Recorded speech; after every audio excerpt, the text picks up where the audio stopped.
Naku, ang lahat ng kwento o viral video ay hindi umaabot sa wall mo. At mga trending na hindi mo akalain, yun pala ang totoong kwento. Kasama mga follow-up na ginawa namin sa mga post na humahakot ng mataas na views, comments, and shares. Kasama ang buong grupo ng TNVS, Trending and Viral Show. Kami ang kukumpleto ng buong kwento. Ako po si Angelica Cosme at ito ang TNVS. Una sa Pilipinas, una sa Pilipino.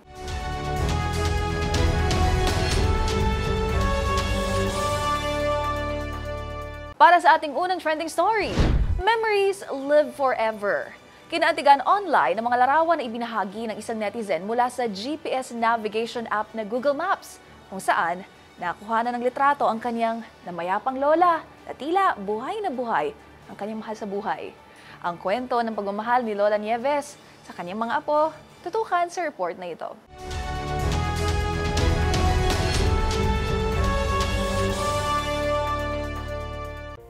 6 na taon na ang nakakalipas nang mapayapa ang lola ng isang dalaga mula sa Batangas. Ngunit dahil sa isang application, tila nananatili itong buhay hindi lamang sa kanyang puso at isipan, kundi sa kanyang paningin. Sa ibinahagi kasing mga larawan ni Isabel Cabalag online, makikita ang kuha ng GPS navigation app na Google Maps noong taong 2019. Sa kanilang street, tanaw ang kanilang bahay. At sa mga larawang ito, na dapat ay magpapakita lamang ng tanda ng lokasyon at direksyon, ay kapansin-pansin ang isang matanda na nakaupo sa isang maliit na kubo sa garahe ng kanilang bahay. Ito ay si Lola Nieves, ang lola ni Isabela, na pumanaw din noong taong iyon sa edad na 75 dahil sa sakit sa puso. Ayon kay Isabela, ang mga larawang ibinahagi ay higit pa sa larawan dahil ipinapakita nito kung paano maging lola si Lola Nieves at ang pagmamahal niya sa kanyang mga apo. Kwento kasi niya, lagi raw nag-aantay ang kanilang lola sa kanilang lahat na makauwi mula sa eskwela sa eksaktong pwestong iyon. Aniya kapag alam ng matanda na uuwi siya tuwing weekend, ay nakaabang na ito agad sa labas ng kanilang bahay. Lumaki si Isabel na nakasuporta ang kanyang lola sa kanilang pag-aaral at isa ito sa unang ipinagdiriwang ang kanyang mga panalo sa mga kompetisyon na sinasalihan bilang mag-aaral. Kaya naman, itinuturing ng dalaga ang mga larawang ito na magandang paalala ng pagmamahal ni Lola Nieves sa kanila. At kasama naman ni Isabel na magbalik tanaw sa mga alaalang ito ang mga netizen na hindi napigilang maiyak at alalahanin ang kani-kanilang mga lolo at lola na namayapa na o ang ilan ay malayo sa kanila. Ayon nga sa isa, ang pagmamahal ng isang lola ang isa sa mga uri ng pagmamahal na walang hinihiling na kapalit. Para sa DZRH TV, ito si Rose Babiera. Una sa Pilipinas, una sa Pilipino.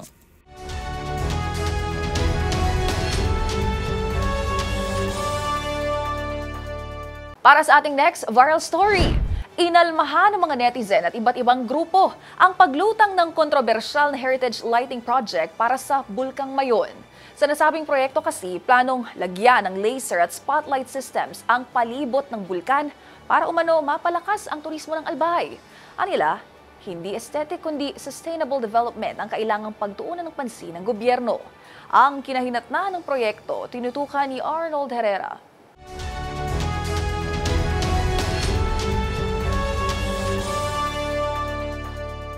Sa likas, natural at nakabibighaning ganda ng Bulkang Mayon na kilala sa buong mundo, isang panukalang proyekto raw ang layong magpaganda palalo sa bulkan. Muling lumutang kamakailan ang Mayon Volcano Heritage Aesthetic Lighting Project, bagay na agad at muling inalmahan ng publiko at ng iba't ibang environmental advocates. Dahilan din para ibasura ng TIAZA o Tourism Infrastructure and Enterprise Zone Authority ang panukala. Sa ilalim ng 500 million pesos na proyekto, planong pailawan ng palibot ng Mayon ng laser at light fixtures sa labas ng 6-kilometer permanent danger zone ng bulkan. Labis na ikinabahala ng Diocese of Legazpi ang muling paglutang ng anilay misguided na daan para lang palakasin ng nighttime tourism ng Albay. Batay pa sa kanilang pahayag, maganda na ang Bulkang Mayon at isang kalapastanganan sa dangal nito ang tangkang pagpapailaw rito. Gate pa ng mga netizen, isa ang Bicol sa mga pinakanapuruhan ng mga nakalipas na kalamidad at mas makabubuti kung gagamitin ang milyong-milyong pondo sa bagay na may totoong kabuluhan. Sa halip daw na pailawan ng Mayon, Bakit daw hindi na lang ito gawin sa mga liblib na lugar ng probinsya na tunay na nangangailangan ng ilaw? Dagdag pa nila, hindi aesthetic kundi sustainable development ang dapat na tinututukan ng gobyerno. Maliban dito, ang proyekto ay tataliwas sa designation ng probinsya bilang UNESCO Biosphere Reserve at kasalukuyang nominasyon nito na mapabilang sa UNESCO World Heritage List. Taong 2019 nang unang inihain ng Ako Bicol Party List ang panukala bago ipagpaliban dahil din sa pagbatikos. Para sa DZRH-TV, ito si Arnold Herrera. Una sa Pilipinas, una sa Pilipino.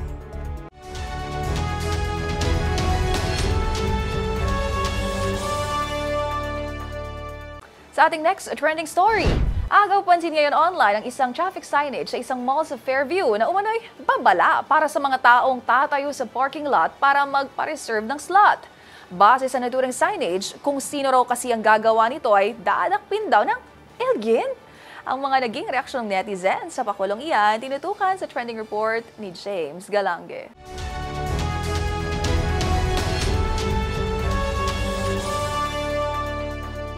Agaw atensyon ngayon online ang tila babala ng isang mall sa Fairview para sa mga taong mahilig pa rin na tumayo sa mga parking lot para magpa-reserve. Sa Facebook post ng parking serye, napansin nito ang pakulo na parking signage na kukunin raw umano ng mga alien ang mga pasaway na gagawa nito. Matatandaan nag-viral din sa internet ang post ng automotive publication na Visor patungkol rin sa parehong parking signage. Huli naman itong kiliti ng mga netizen na anilay tanging paraan na lamang para matigil ng gawain ng mga umano'y pasaway. Hirit ng ilan, upang mas matuto ang mga lalabag, dapat raw ay may pataw na kaparusahan para sa mga mahuhuling individual dahil karamihan pa rin sa mga ganitong pakulo ay tila kanila pa rin isinasawalang bahala. Giit naman ng iba, dapat ay pati sa iba pang parking space na nagbibigay rin ng sakit sa ulo sa iba pang mga motorista. Magugulit ang naging mainit sa social media ang nag-viral no'y binansagang parking lot girl na tumayo sa isang parking space sa Las Piñas para i-reserve na umani naman ng samot-saring reaksyon mula sa mga netizen. Samantala, umani na ng daang-daang reactions at mahigit 180 shares na ang naturang post sa Facebook. Para sa DZRH TV, ito si James Galange, una sa Pilipinas, una sa Pilipino.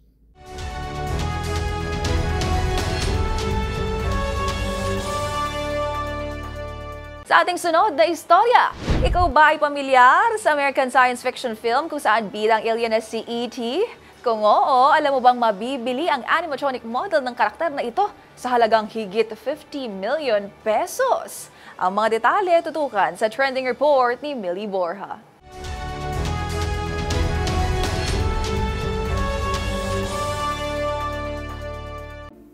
Isang orihinal na animatronic model ng E.T. mula sa 1982 na pelikulang E.T. the Extraterrestrial ang pinapa-auction ng Sotheby's na may tansyang halagang aabot sa $900,000 o 51.6 million pesos.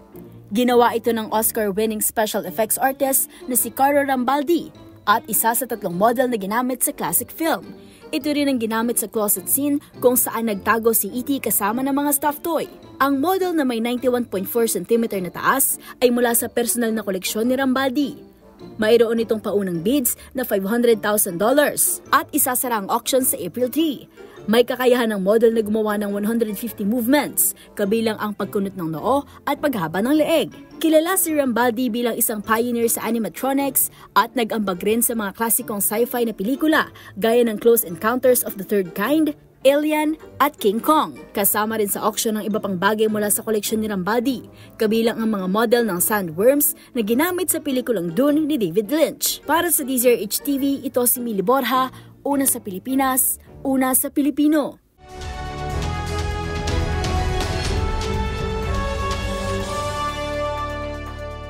Sa ating next trending story, isang big but cute breed na pusa sa Amerika ang idineklarang longest tail on a domestic cat ng Guinness World Records dahil sa kanyang super long na buntot.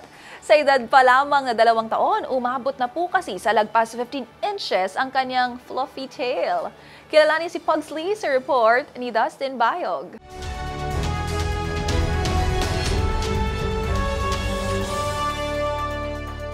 Hinirang ng Guinness Book of World Records ang domestic cat na ito mula sa Minnesota, USA para sa longest tail on a domestic cat. Meet Mr. Pugsley Adams, isang Grey Domestic Maine Coon breed na pusa ng pamilyang Cameron. kasama ang kanyang dalawang feline sisters na sina Winnie at Duchess at brother na si Gomez. Formal siyang kinilala ng Guinness ng sukatin ng mga veterinarya ng kanyang buntot na aabot lang naman ng 18.5 inches o katumbas ng 46.99 centimeters. Noong una ay kilala na raw talaga sa mahabang buntot si Pugsley, kung saan ay nabigla agad ang kanyang vet sa unang kita nito sa kanya. At matapos nga ang 6 na buwan ay hindi na naialis ni Amanda Cameron ang ideyang natatangi ang buntot ni Pugsley. Kung kaya naman ay hinanap nila sa internet kung mayroon bang ini-issue ang Guinness Records para sa longest tail ng isang pusa. At nagulat na lamang sila na mayroong existing record na mula rin sa isang Maine Coon breed na may habang 16 inches. At nalagpasan nito ni Pugsley at tuluyan na ang kilalanin na naturang record-giving body. Samantala ang Maine Coon breed ay kilala sa malaking size nito. Pero huwag tayo magpapalinlang dahil kilala rin sila bilang gentle giants dahil sa pagiging sweet fur pets nito. Maaari silang lumaki hanggang sa 8 to 14 inches para sa babae, habang aabot sa 10 to 16 inches naman ang tangkad ng lalaki na kayang umabot sa timbang na 11 kilo. Para sa DZRH TV, ito si Dustin Bayog. Una sa Pilipinas, una sa Pilipino.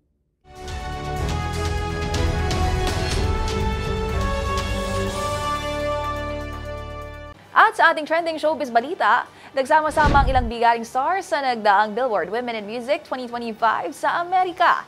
At kabilang nga sa mga ginawaran ng pagkilala ang Blackpink member na si Jennie. Ang acceptance speech ng K-pop star, panoorin sa showbiz report na ito.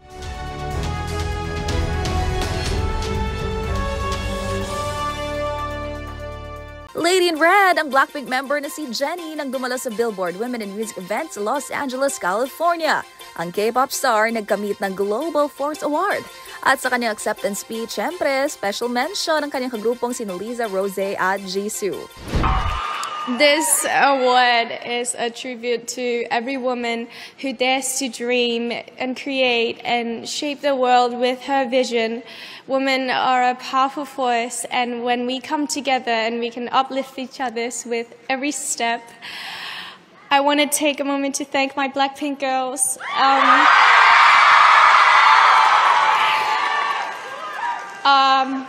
Without them, this journey would have never happened. Sa isa namang IG post, kalaki pang ilang pictures flexing her trophy, inamin ni Jennie na kinabahan siya habang nasa stage. Sorry guys, I'm mumbling. I know. I need to calm down.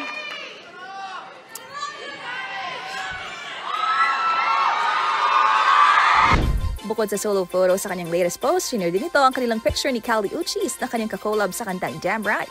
Kaya hindi ng kanilang red carpet moment ng water hitmaker na si Tyla na ginawaran naman ng Impact Award. Magunita na last March 7, i-release ni Jennie ang kanyang debut solo album na Ruby. At kabilang sa mga kantang bumubuo rito ay Mantra, Love Hangover at Like Jennie.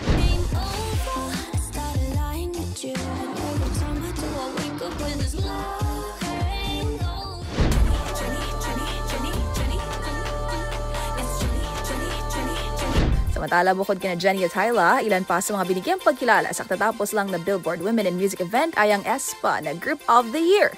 Denials a River singer na si Doechii na itinanghal na Woman of the Year at Meghan Trainor na nagkamit naman ng Hitmaker Award.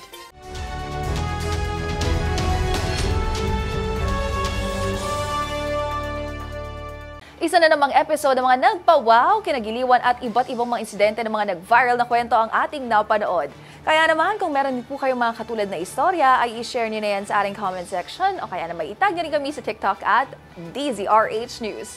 At yan ang mga kwento sa likod ng mga nagpa-viral na video kasama ang buong grupo ng TNVS Trending and Viral Show. Assignment po namin na kapag may nag-trending, aalamin, bubuuin at i-follow up namin ang mga detalye. Para kapag nakita mo ang viral video na may nag-share, ikaw na ang magdagdag ng mga impormasyong nalaman mo sa TNVS Trending and Viral Show. Mula sa kauna-unahan sa Pilipinas, DZRH. Ako po si Angelica Cosme at ito ang TNVS. Una sa Pilipinas, una sa Pilipino.